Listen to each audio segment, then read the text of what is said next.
So ito na mga kapatid, nako, ito na po ang pinakamainit na balita mga kababayan. Senator Bato de la Rosa mga kapatid, sinupalpal po ni Attorney Larry Gadon mga kababayan. Pero bago tayo magpatuloy mga kapatid, One Talk PH nga pala, no? Nagbabalik para sa panibagong update. So ito na nga mga kapatid, ano? Ito kasing si Senator Bato de la Rosa, gumawa agad ng eksena kahapon mga kababayan sa harap ng media.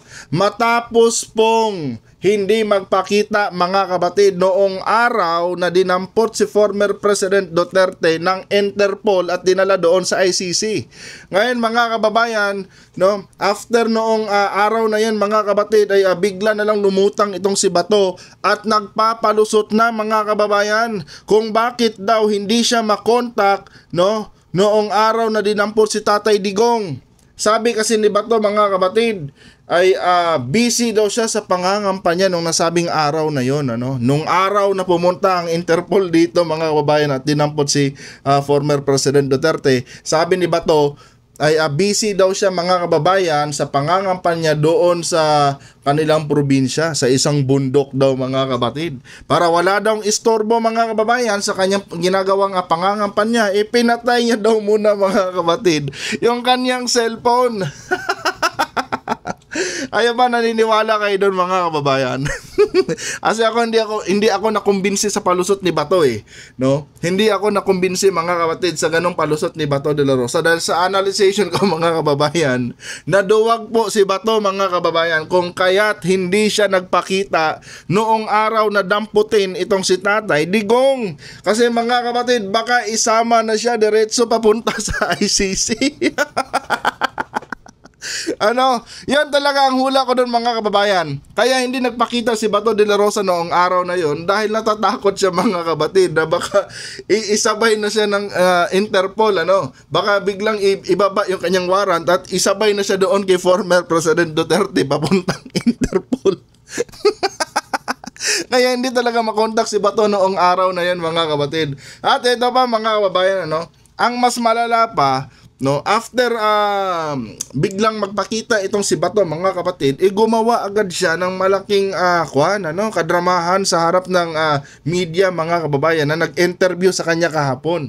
At sabi niya mga kapatid, ano, sabi ni Bato de la Rosa, I feel betrayed to the max daw mga kababayan.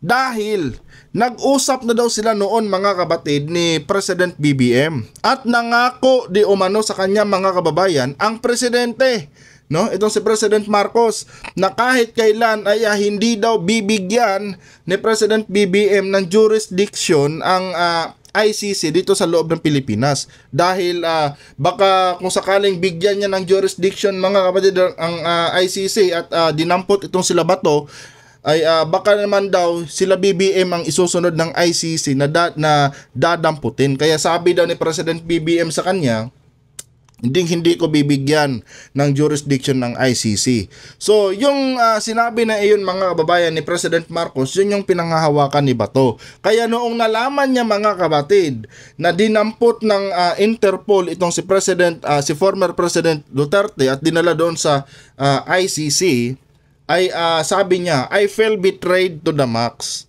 Kasi may pinag-usapan na kami, nangako siya sa amin pero bakit niya kami trinaydor? Ngayon mga kababayan, itong si Attorney Larry Gadon mga kapatid ay pumasok na po sa eksena at sinupalpal itong si Bato de la Rosa. And syempre mga kababayan, no, itong si Attorney Larry Gadon ay nakilala talaga natin mga kapatid bilang isang Marcos loyalist. And technically speaking mga kababayan, ano, pwede rin natin sabihin na itong si Attorney Larry Gadon ay marami itong alam, no, at kilala nito yung mga kinikilalang kaibigan ng mga Marcos. Kaya dito mga kababayan, sinupalpal mga kapatid ni Attorney Larry Gadon itong si Bato de la Rosa. Sabi dito mga kababayan, ano, sa balita ng politico.com.ph, no, Presidential Advisor for Poverty Alleviation Larry Gadon hit Senator Ronald Bato de la Rosa over his remark that he felt betrayed by the decision of President Ferdinand Marcos Jr. to allow the arrest of former President Rodrigo Duterte. So dito mga kapatid, no, kinontra ni Attorney Larry Gadon itong sinabi ni Bato na I felt betrayed, no, by the president. Sabi ni Attorney Larry Gadon dito, mga kababayan, sinabi ba talaga ito ni Bato de la Rosa? Hindi niya alam ang concept and meaning, no, ng betrayal. So sabi ni Attorney Larry Gadon, talaga ba? Sinabi ba talaga yan ni Bato de la Rosa na trinidor sila ni President BBM? Kung ganon, hindi alam ni Bato de la Rosa yung konsepto, no, at kahulugan ng salitang betrayal. Oh, sabi dito, mga kabatid, hindi siya kaibigan ni BBM, no? So how could BBM betrayed him? Di ba, mga kabatid? Tama naman, no? Tama naman yung sinabi ni Attorney Larry Gadon. Paano mo nga ba naman nasabi, Mr. Senator Bato de la Rosa, na trinidor ka ni BBM?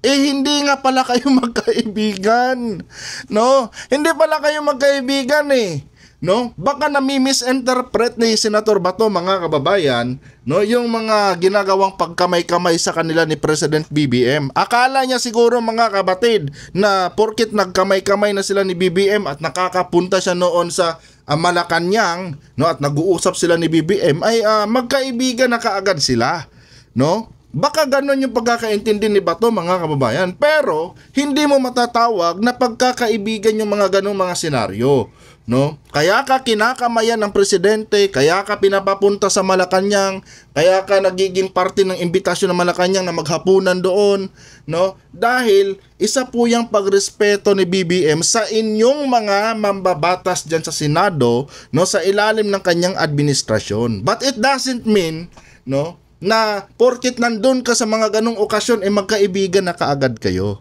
'di ba? Sa tingin ko, mga kababayan, hindi talaga naiintindihan ni Bato de la Rosa, mga kabatid, yung salitang betrayal.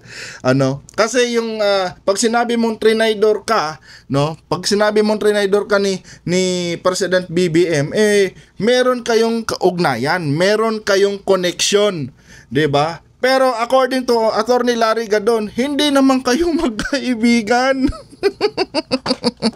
So paano trinidor ka, no, ni President BBM, Senator Bato? 'Di ba? Tama naman si Attorney Larry Gadon, mga kabatid, no? At kung tama yung aking analysis, mga kababayan, na itong pagkamay-kamay ni BBM kay Bato at pag-iimbita kay Bato doon sa loob ng Malacanang, kung ito, mga kabatid, kino-consider ito na isang pagkakaibigan, no, ni Senator Bato de la Rosa, mga kababayan, masasabi ko, si Bato de la Rosa, mga kabatid, ang nag-tridor kay President BBM. Masasabi ko, mga kababayan, na siya ang unang nag-tridor kay BBM. Sa anong paraan, mga kababayan? Ito, sabi ni Attorney Larry Gadon dito, mga kabatid. Gadon also noted, no, that De La Rosa initiated a Senate investigation against Marcos, using the fabricated report of PDEA agent. Di ba? Tama, mga kabatid. Kung dahil doon sa pakikipagkamay ni BBM sa kanya at pag-imbita kay BBM kay Bato de la Rosa na maghapunan doon sa Malacanang, kung yung mga bagay na yon para kay Bato ay isang senyalis ng pagiging magkaibigan, no, ibig sabihin trinidor ni Bato, mga kabatid, si President BBM noong time na magawa siya ng isang hearing dyan sa Senado na kung saan ang agenda, mga kababayan, is yung fabricated na ebidensya ni Morales. 'Di ba? Yan, mga kabatid. Sa madaling sabi, no, hindi mo pwedeng sabihin trinidor ka ni BBM dahil in the first place ikaw yung unang nag-tridor sa presidente kung kinikilala mo pala siyang kaibigan. 'Di ba? Kung may kahulugan na pala sa iyo yung pagkamay-kamay ni BBM sa inyo noon at pagpapakain ni BBM sa inyo doon sa loob ng Malacanang, kung para sa iyo isa ng uri ng pakikipagkaibigan yan, ikaw, Senator Bato de la Rosa, ang unang nag-tridor kay President BBM. Therefore, wala kang karapatan na questionin or sabihin na trinidor ka ni BBM. Dahil kung meron mang friendship sa inyong dalawa, no, na namamagitan, ibig sabihin ikaw ang unang nag-tridor. 'Di ba? Ganon lang kasimple intindihin yun mga kapatid. Tama si Atty. Larry Gadon dito. Oh. 'Di ba? Walang puwang, no. Yung mga kadramahan ni Bato mga kapatid, no. Para sa akin nonsense yung mga sinasabi niyang I feel betrayed to the max. 'Di ba? Hindi naman pala kayo magkaibigan ni BBM eh. Oh, according kay Atty. Larry Gadon, at ako maniniwala talaga ako dito mga kababayan kay Atty. Larry Gadon dahil kilalang loyalista ni Marcos to eh, no? Kilalang loyalista ito mga kapatid ni President Marcos, and masasabi kong maraming alam itong si Atty. Larry Gadon pagdating dito mga kababayan sa mga kinukonsider na kaibigan ng Marcos family. 'Di ba? So, ito hindi naman pala kayo magkaibigan, Senator Bato. So bakit ka nagdadrama dyan? Kasi nga, gusto mo lang siguro talagang magpalusot, no? Dahil nung time na dinampot si Digong ng taga-ICC ay naduwag ka, no? Naduwag ka, hindi mo nagampanan ang iyong tungkulin kay former President Duterte. Oh, yun yung totoo doon, Senator Bato. 'Di ba? So ngayon, malaking sampal sa iyo tong sinabi ni Atty. Larry Gadon. 'Di ba? Paano mo nasabing trinidor ka ni BBM hindi ka naman pala kaibigan talaga ni BBM. At kung kinikilala mong kaibigan si BBM, ikaw ang unang nagtridor dahil no, nag-effort ka pa talaga na magsagawa ng hearing, no? Patungkol doon sa mga PDEA leaks na yan na sinasabi ni Morales. Hindi mo alam na dahil doon sa ginawa mong yon ay sinisira mo na, no, yung sinasabi mong yung kinukonsider mo ang pakikipagkaibigan sa Pangulo. Yung friendship na sinasabi mo, sinisira mo na. At hindi lang yan, pati administrasyon ni Marcos sinira mo pa. 'Di ba? Kasi nga mga kapatid, parang peke naman yung hearing na yun eh. Dahil after ng hearing na yan ni Bato de la Rosa mga kababayan, lantaran na pong nagpapakilala si Morales mga kapatid na kaanib pala siya sa grupo ni Duterte. 'Di ba? Ibig sabihin, no, intentional yung hearing na ginawa mo para ano? Para siraan ang Marcos administration. Ay nako mga kababayan. Anyway guys, hanggang dito lang tong video na ito. Kung nagustuhan niyo po ang ating content ngayon, huwag kalimutang mag-subscribe at paki-like ang ating video mga kapatid, ano, para i-share pa ni YouTube sa iba pang hindi pa nakakapanood. Hanggang dito na lang. Adios.